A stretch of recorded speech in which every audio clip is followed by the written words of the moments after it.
Kama utakuwa umefuatilia series ya Donald Trump and his creepy family of time travel, najua utakuwa umeshuhudia kwamba moja kati ya comment ambayo imejirudia mara nyingi ni kwamba watu wamekuwa wakiuliza, je, time travel ni kitu real? So leo nimekuletea proof ya kwamba time traveling is real.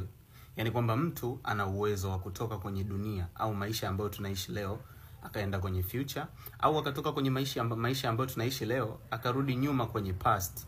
This is very real, guys.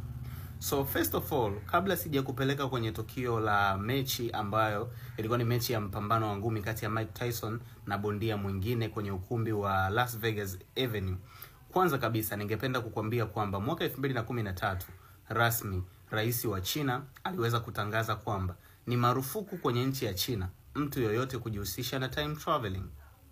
Kama unahisi this is not real, kwa nini rais wa China aweze kusimama na kuannounce rasmi kwamba ni haitakiwi kudeal na time traveling, na kama ukikamatwa umedeal na hicho kitu, sheria kali zitachukuliwa dhidi yako? So mwaka 1995 Mike Tyson alikuwa na pambano lake la ngumi dhidi ya bondia mwingine. Kwenye mwaka huu walikuwa wanapigana kwenye ukumbi ambao unaitwa the Las Vegas Avenue.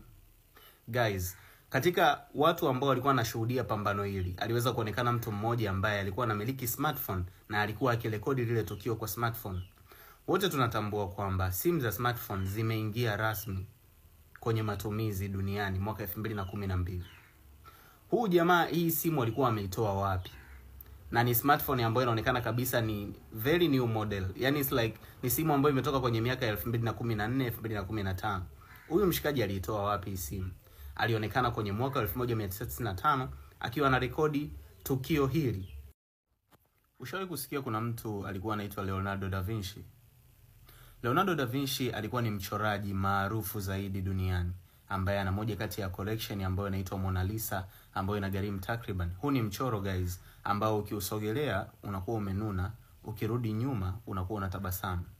So Leonardo da Vinci aliweza kuuchora huu mchoro miaka ya nyuma, na mchoro huu kwa sasa hivi unagharimu zaidi ya dola milioni 170.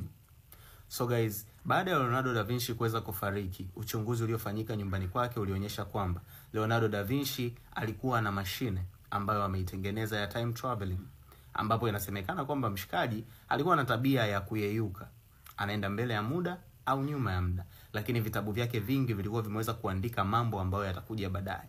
So watu wengi waliweza kuamini kwamba Leonardo da Vinci alikuwa anatoka kwenye muda ambao wapo, akienda mbele ya muda, akiangalia vitu vitakavyokuja kutokea, alafu akija akivipresent kwenye makaratasi kwa njia ya vitabu na kwa njia ya kuvichora.